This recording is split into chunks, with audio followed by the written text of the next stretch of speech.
பார்த்தீங்கன்னா, ஒரு ஒரு நேரத்தில இந்த கீரைய பத்தி நான் உங்களுக்கு சொல்லியிருந்தேன் பாத்துருங்க. இது கேன்சருக்கு நல்லதுன்னு சொன்னாங்க. இது என்னன்னா, இதனுடைய விதைகள்னா இதில ஒரு பழம் காய்க்குது பாத்துருங்க. அது மொட்லிக்காய்ன்னு சொல்லுவாங்க. மொட்லி. அது வந்து நல்லா இருக்கும்னு சொன்னாங்க. நான் என்ன செய்தேன்னா, இதில வந்து பருப்பு போட்டு செஞ்சு பார்த்தேங்க. ஏன்னா, நீங்க சாப்பிட முன்னாடி உயிர் போறதா இருந்தாலும் என் உயிர் போட்டுருன்னு உங்களுக்கு வேண்டி நான் செஞ்சு பார்த்தேன்.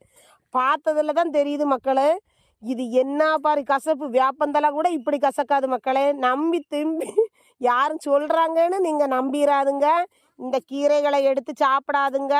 நல்ல கசப்பு மக்கா. இது நல்லா கசக்குது. இந்த செடி நீங்க சாப்பிடாதுங்க. பழங்கள சாப்பிடுங்க. அது உடம்புக்கு நல்லது. அதனால ரொம்ப நல்லது.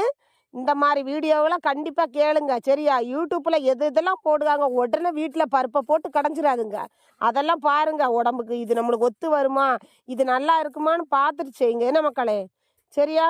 முடிஞ்சா இந்த மாதிரி வீடியோ உங்களுக்கு பிடிச்சிருந்தா லைக் பண்ணுங்க. நான் ஏன்னா உங்க மேல உயிருக்கு உங்களுக்கு உத்தரவாதம் வேணும்னா இந்த மாதிரி நீங்க பண்ணிக்குங்க.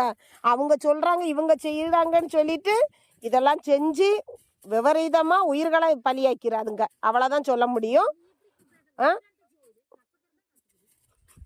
மக்களை பார்த்துக்குங்க. இந்த மாதிரி கீரைகளை யூஸ் பண்ணுங்க. இதுக்கு பேரு தொய்யக்கீரை பாருங்க. இது தொய்யக்கீரையில எவ்வளோ அழகா பூ பூத்துருக்கு பார்த்தீங்களா? இதெல்லாம் பருப்பு போட்டு கடைஞ்சா நல்லா இருக்கும். அப்புறம் பார்த்தீங்கன்னா இதுக்கு பேர் சாட்னா. இந்த மாதிரி செய்யுங்க. நீங்க இவங்க எல்லாம் செய்யறதெல்லாம் கேட்காதுங்க மக்களே. இது பார்த்தீங்கன்னா பைல்ஸுக்கு நல்லதாம்மா. சரியா? அதனால இந்த கீரையை மட்டும் நீங்க தொட்டுறாதுங்க. விபரீதம். பார்த்து முடிஞ்சா லைக் பண்ணுங்க, ஷேர் பண்ணுங்க, சப்ஸ்கிரைப் பண்ணுங்க, முடிஞ்சா பெல் பட்டனை கிளிக் பண்ணுங்க.